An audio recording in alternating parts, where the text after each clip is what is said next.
We had a roof leak during one of the hurricanes, and my grandfather's portrait was over the mantelpiece, and it got damaged.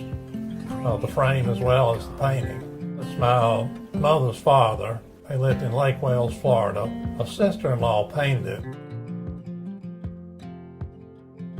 There may be others in the family of the generations of the family who might want it after we're gone. My daughter is 27. I don't think she has any interest in family history right now. But, you know, when she gets older, I think there's a good chance she might. And I just like having the old boy over the mantel. It looks like it never was damaged. They brought it back to life. All very, very friendly and courteous and obviously very professional.